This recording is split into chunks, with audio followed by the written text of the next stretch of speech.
My fiancée, age 32, doesn't want me, age 28 male, to talk to her best friends at all before marriage. We have been dating since the last 5 years, and those 5 years has been mostly public. Public in the sense that both me and her like to post pictures or reels of ourselves from vacations or times together, and we were very clear that we were in a relationship on Instagram. However, she doesn't have many real-life followers from office or personal life on her Instagram. She has around 7 or 8 really good friends who she meets on a regular basis and one cousin. We are both matured adults and decided to get married in the coming year in 2024 November or December since we started dating.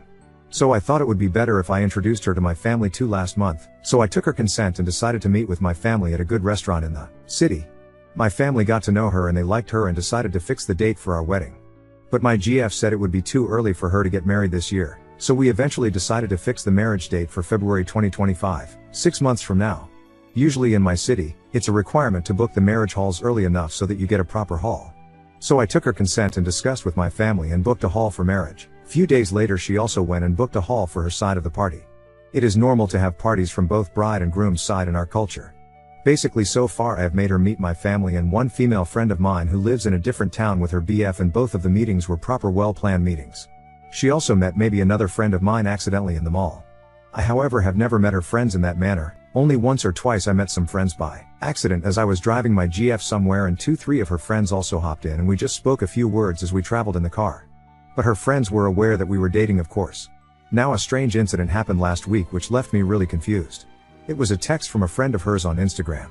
Before this I had never spoken to this friend of hers except for only once, a year back, when my GF wasn't talking to me as we had a fight, and so I texted this friend of hers and asked her politely to talk to my GF once as she is a good friend. She said okay, I will surely talk.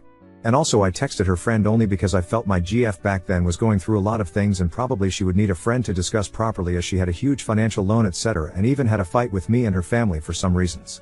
Shortly afterwards I got a call from my GF regarding me DMing her friend on Instagram, and she asked me very angrily to never talk to her again. To which I was surprised, but I complied as our relationship wasn't so stable back then and I gave her space to settle. And after a while that day, I got a message from her friend saying hey, sorry I can't help you in this, and she blocked me on Instagram. I was okay and didn't react back, etc., so this was last year's incident. Now this same friend texted me suddenly last week as she was not able to reach my GF over call and she was tensed as what was going on. I politely replied back saying hey, she's alright, probably busy with office work, I will inform my GF that you are trying to reach her. I called my GF and said her friend called, to which she was like, oh lord, what? Why does she have to text you? Please block her on Instagram. I found it very weird to block that friend and immature at the same time. So I told her I won't, so my GF told me that if I want then her friend will. Few moments later I saw I was again blocked on Insta by her friend. Actually this time around it made me a little angry and I ended up texting her on her other Insta handle and told her, hey, how are you doing? I didn't like what you just did and this is not a very respectable way to talk to someone. I also wrote if your husband has some self-respect he should also not text my girlfriend when you guys are having issues. Then she replied saying hey, my husband, me and her were in her life much before you came to her life. After which I politely explained that I didn't mean to break their friendship and only wanted to make their bond better, and just felt disrespected for being blocked twice when I wanted to just talk to them once or get to know/meet them. So she didn't reply to this and informed my GF, and my girlfriend again came out angrily and was very angry with me as I referred her friend's husband. I felt that was the only logical way to express myself. I was serious about her and made her meet my family and friends. She had no family members, her parents also passed away and cousins live in other countries or far away now, but her friends would be the ones who would be present at our wedding from her side. So I expected her to take me a little more seriously and maybe not ask her friends to block me, at least on Instagram. She often visits this female friend's house and sometimes they have sleepovers and sometimes even parties with this friend and her husband in their house, birthday parties or some other reason. I never got to properly go out or meet any of her friends in an official go out/meet kind of sense. I expressed her a couple of times that your friend brings her husband and baby along in group meetings sometimes, so maybe I can also go along and meet them once. But she is strictly against this, and this blocking incident recently is seriously bothering me. My GF says my ex-boyfriends had bothered my friends earlier as well, and I don't want these things to happen again.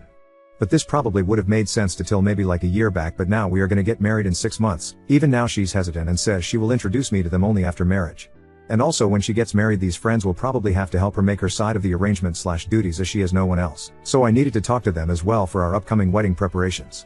I haven't spoken to my GF since last 2 days because of this, and she also is saying she is unsure of the marriage now after I expressed this desire to meet her friends, and she says that I will be controlling in nature in the future.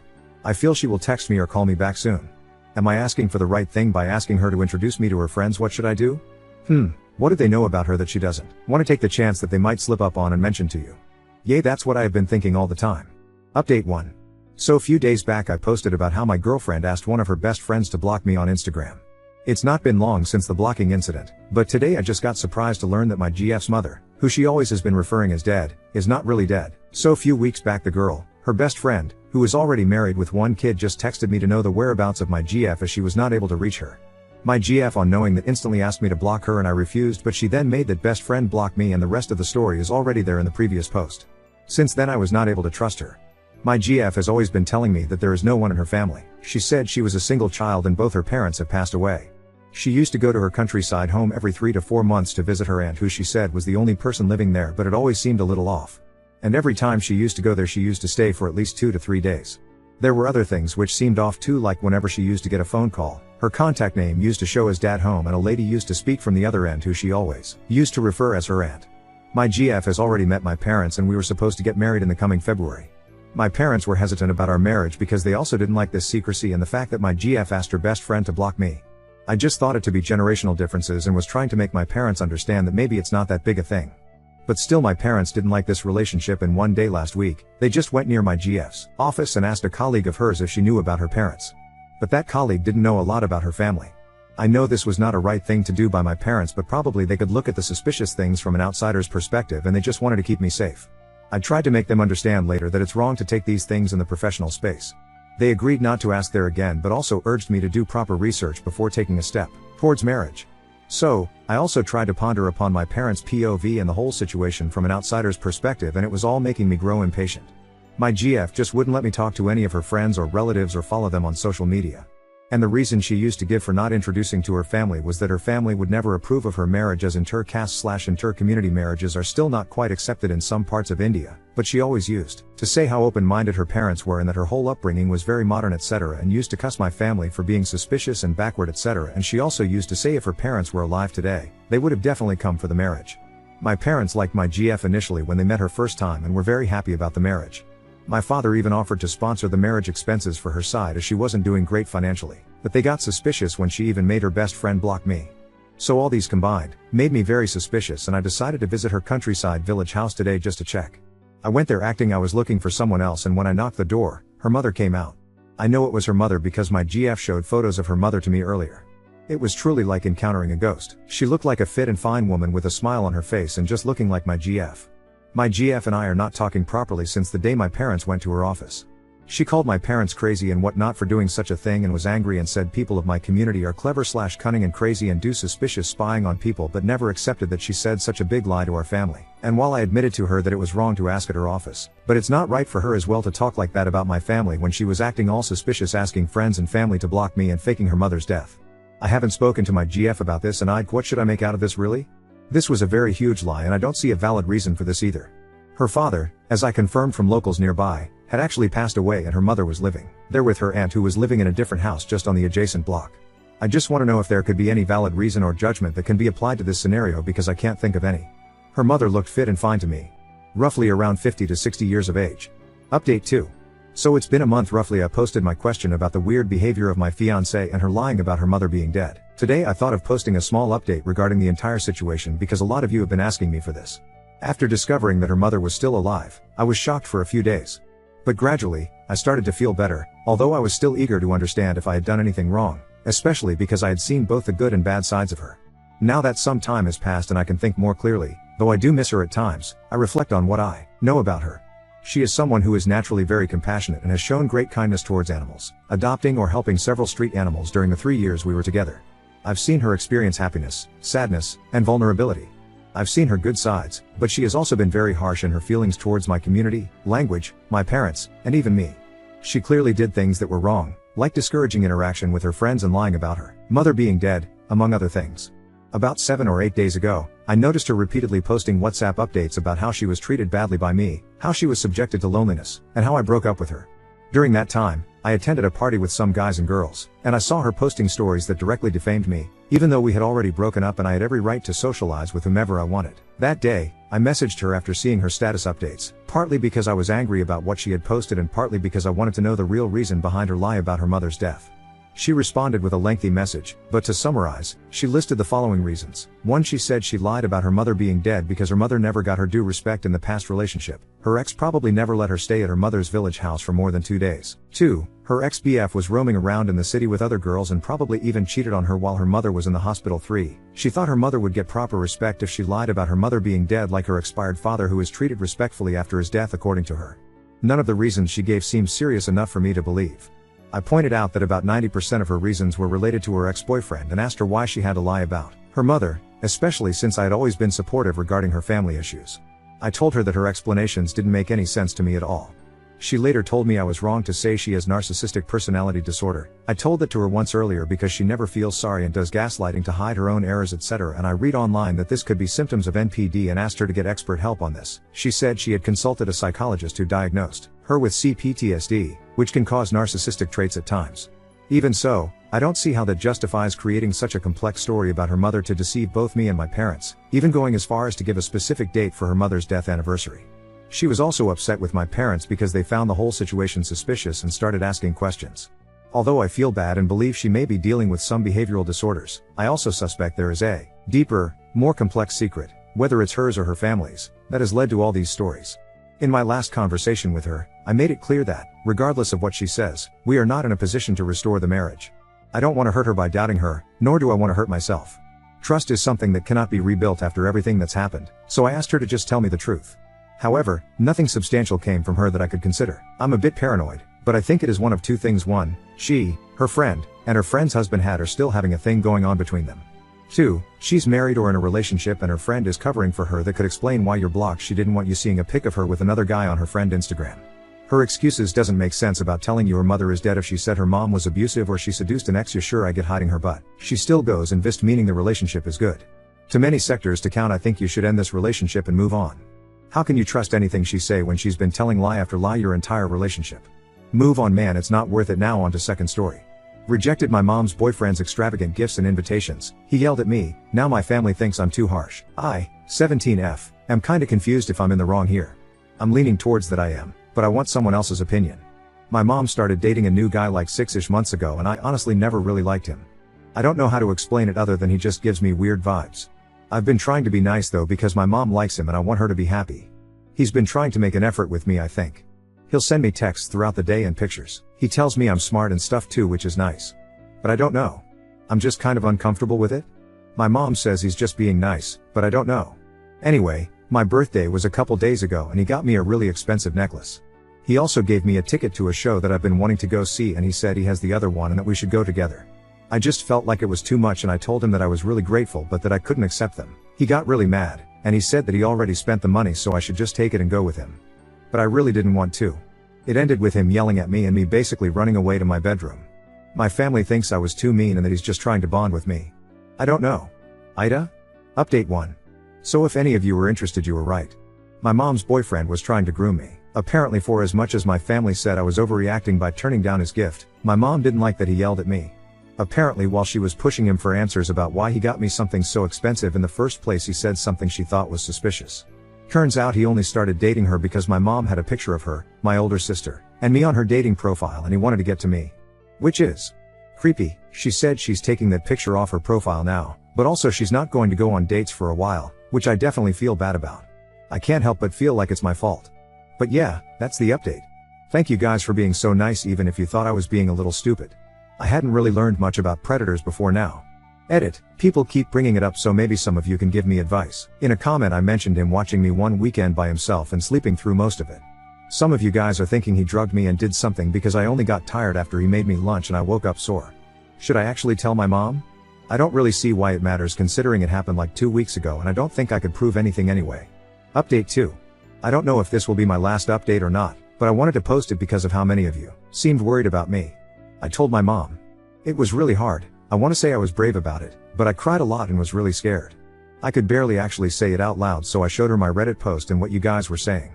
She told me that I shouldn't trust strangers on the internet, but that she agreed that what happened the weekend he was checking in on me was weird. She took me to the ER right after I told her, even though it's really not an emergency. I don't really understand everything that the doctors did, so please forgive me if I say anything wrong. They made me do a blood test, urine test, and they took some of my hair because they said that some drugs can be detectable for a few weeks after. The urine test came back already and it was confusing cause at first they said it was PCP. But then they said that they did another test and apparently there are traces of ketamine, so I don't really know if that means I tested positive for both, or if it was only ketamine. I mean, I've never taken either of those things, so he definitely drugged me, though skeptical they said he probably gave me something else too because how I described it didn't seem like ketamine, but I don't really know what that means. Anyway, I guess we're waiting to see if anything else comes back. They also did a pelvic exam and some ultrasound thing? I don't remember what they called it. They said there was trauma, so I was either raped or assaulted in some way. I am, or was I guess, a virgin, so there's no debate there. I also don't exactly know how they can tell, but obviously it's their job, so skeptical I don't really feel any way about it. But the social worker they brought in said I'm probably in shock. I told them I had gotten my period afterwards with bad cramps, but they told me that it was probably not actually my period and just me bleeding from it. But yeah, that's where we're at. I'm still in the hospital currently. I don't really know why, but I am. I'm at least staying till tomorrow apparently. They want me to meet with a psychologist and they were talking about starting me on some medication. As for police, they've been contacted but my mom isn't telling me much. I had to answer so many questions earlier. Thank you guys for being so nice. I probably would have never known what happened if someone didn't point it out. I don't know how exactly I feel about that because maybe it would have been nicer to not know, but still, thanks. I'm also sorry if this post doesn't make sense. I don't really feel like myself. Update 3. Just a short post to my account because I don't want to keep posting stuff to Ada and this isn't a big one or anything. I was discharged from the hospital and am currently heading home. My mom had my uncle check the house for cameras this morning like suggested. Thankfully he didn't find anything. I think I'm gonna stop posting updates about everything. I'm not feeling like myself and I am quite tired of the people pinging me to tell me I'm lying. I fucking wish I was lying to you. For all the questions people keep asking. No, I hadn't been taught much about child predators before this. I was taught stranger danger and to not let an adult touch my privates and that's it. Maybe I'm an idiot for not learning more before. I mean, how dare I assume I was safe, right? I can't change it now though, and I know more now than I ever wish I had to. I don't know why my mom posted a picture of all of us on a dating app. Yes, all of us realize now it was dumb. I don't know why he outright admitted it. As I've said, I wasn't there for the conversation and I just know what my mom told me about it. For those of you who were getting annoyed about the urine drug test thing, I did ask my doctor this morning about it because I was curious too. He said they have had people test positive for ketamine in urine up to 14 days after taking it. The weekend I keep talking about was the 26th-27th, which was 9/10 days ago. I guess technically not 2 full weeks ago, so apparently plausible. He also said the PCP was a false positive. The only positive I currently have is ketamine. I'm sorry if I'm being aggressive. I've been bouncing between crying and lashing out this morning and I'm just so fucking tired. The therapist was nice. I have an outpatient appointment scheduled with a different one in a week. The nurses and doctors were really nice. Apparently they did an STI panel with the blood they took, but they're still waiting on results. But yeah, that's all the updates you'll get, probably for a long while if I ever update again. I really want to thank those of you who've been nice to me and have given me advice. Update 4. Hi everyone, I know I said I wasn't planning on updating again, or at least not for a while, but I did think some of you would appreciate the update and I am in a bit better of a place now. I think I've finally come to terms with what happened for the most part anyway. So last we left off, I had just left the hospital after finding out my mom's ex had drugged and saw me when he watched me over the weekend. I'm also gonna give some warning that this is probably gonna be pretty TMI because I haven't really wanted to talk with people Earl about this. For those of you who were worried about STDs, apparently he gave me chlamydia.